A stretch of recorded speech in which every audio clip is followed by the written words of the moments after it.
ब्रह्मा ने अभी वेदों का प्रकट होना देखा ही था कि विष्णु के कान के मैल से दो जीव बाहर निकल आए। एक को मीठा खाने की इच्छा हुई, इसलिए उसका नाम मधु रखा गया, और दूसरा दिखने में किसी कीट जैसा था, इसलिए उसे कैटब कहा गया। दोनों को नहीं पता था कि वो कहां हैं, और फिर वो भूख से परेशान होकर इधर उधर भटकने लगे।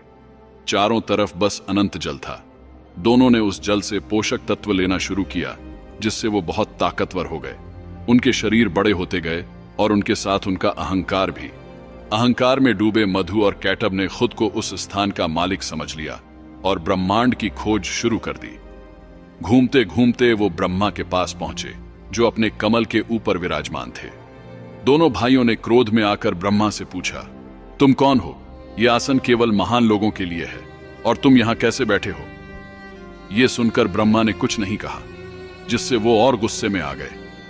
नीचे उतरो और हमारी सत्ता को स्वीकार करो, या फिर हमें युद्ध में हरा कर दिखाओ, मधु और कैटब ने धमकी दी। जब ब्रह्मा ने उनका कहना नहीं माना, तो दोनों ने ब्रह्मा को कमल से गिराने की कोशिश की।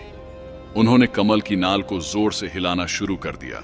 ब्रह्मा ने कमल को कसकर पकड़ लिया, लेकिन वेद उनके हाथ से फिसलकर पानी में गिरने लगे। मधु और कैटब ने वेदों को पानी में छिपा दिया और धमकी दी कि वो सृष्टि की हर चीज को नष्ट कर देंगे। घबराए ब्रह्मा विष्णु जी के पास मदद के लिए पहुंचे। उन्होंने विनती की, हे रक्षक विष्णु, मैं आपकी सहायता चाहता हूं। ये जीव जो आपके कान से निकले हैं, मुझे पराजित करने की कोशिश कर रहे हैं। अगर आपने मेरी मदद नहीं की, तो मैं सृष्टि का निर्माण कैसे पूरा करूंगा? लेकिन भगवान विष्णु तो गहरी योग निद्रा में थे, एक ऐसी स्थिति में जहां उन्हें कुछ भी महसूस नहीं हो रहा था। ब्रह्मा जी की पुकार और विनती का उन पर कोई असर नहीं हो रहा था। मधु और कैटब उनकी बेबसी देखकर जोर जोर से हंसने लगे, लेकिन विष्णु बिल्कुल नहीं जागे। आखिरकार जब ब्रह्मा के पास और कोई रास्ता नहीं बचा, तो उन्होंने नींद देवी का आह्वान किया ताकि वो विष्णु को जगाने में मदद कर सकें। हे निद्रा देवी, आप ही की कृपा से नारायण सो रहे हैं। मैं आपसे प्रार्थना करता हूं कि उन्हें अपने आलिंगन से मुक्त कर दीजिए, ताकि वो मधु और कैटब से हमारी रक्षा कर सकें।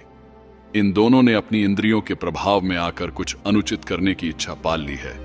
कृपया विष्णु को जागृत कर दीजिए, ब्रह्मा ने विनती की। निद्रा ने ब्रह्मा की प्रार्थना सुनी और तुरंत ही विष्णु जी ने अपनी कमल सी आंखें खोल दी। उन्होंने ब्रह्मा देव की दशा देखी और तुरंत समझ गए कि सृष्टि पर संकट आ चुका है। मधु और कैटब से सामना करने के लिए विष्णु ने एक नया रूप धारण करना शुरू किया। ब्रह्मा ने देखा कि विष्णु का रूप अब एक घोड़े के सिर वाला हो गया है। विष्णु जी का वो रूप हयग्रीव के नाम से जाना जाता है। युद्ध शुरू हुआ, लेकिन विष्णु को जल्द ही एहसास हुआ कि वो मधु और कैटब को मारने में सफल नहीं हो रहे थे। एक भाई थक जाता तो दूसरा लड़ने लगता, और ये लड़ाई 5000 साल तक चलती रही। विष्णु थक चुके थे और समझ गए कि शारीरिक शक्ति से उन्हें हराना मुश्किल है, इसलिए उन्होंने अपने दिमाग का उपयोग करने का निश्चय किया। विष्णु ने अपनी गदा नीचे रख दी और हाथ जोड़कर मधुर स्वर में मधु और कैटब से बोले, मैं तुम्हारी शक्ति और कौशल की प्रशंसा करता हूं। तुम दोनों अद्वितीय और अजेय हो। मैं तुम्हें वरदान देना चाहता हूं, मांगो जो भी चाहो। मधु और कैटब ने हंसते हुए कहा, तुमसे वरदान? तुम जो स्वयं हमारे सामने हार मान चुके हो। हम विजेता हैं, हम वरदान देते हैं। मांगो, तुम क्या चाहते हो? विष्णु ने मुस्कुराते हुए कहा, तो मुझे यह वरदान दो कि मैं तुम दोनों को मार सकूं। दोनों भाई इस चाल में फंस गए थे। वो चौंक गए, लेकिन वचन तो दिया जा चुका था। अपनी जान बचाने के लिए उन्होंने कहा, तुम हमें मार सकते हो, लेकिन एक शर्त है, हमें ऐसे स्थान पर मारो जहां पानी ना हो। भगवान विष्णु फिर से मुस्कुराए। उन्होंने अपना आकार बढ़ाना शुरू किया, जो बड़ा और बड़ा होता गया, यहां तक कि उनका विशाल रूप आसमान तक पहुंच गया। फिर उन्होंने मधु और कैटब को अपनी जंघाओं पर रखा और उनका सिर काट दिया। इस तरह मधु और कैटब का अंत विष्णु की जांघों पर हुआ और विष्णु को मधुसूदन कहा गया।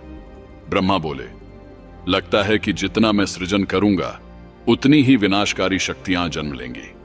कृपया हमारी रक्षा करते रहिए, जैसे आपने अभी की है। विष्णु ने उत्तर दिया, शायद मैंने कुछ नहीं किया, शायद ब्रह्मांड ने स्वयं अपने माध्यम से अपनी रक्षा की है। इसके बाद विष्णु ने दोनों भाइयों के शव से मेद निकाला और ब्रह्मा को आदेश दिया कि वो उससे पृथ्वी का निर्माण करे। इसलिए पृथ्वी को मेदिनी कहा गया और इसकी मिट्टी को उपभोग के लिए उपयुक्त नहीं माना जाता। उनके शरीर के बाकी हिस्से पृथ्वी की 12 प्लेटों में बदल गए।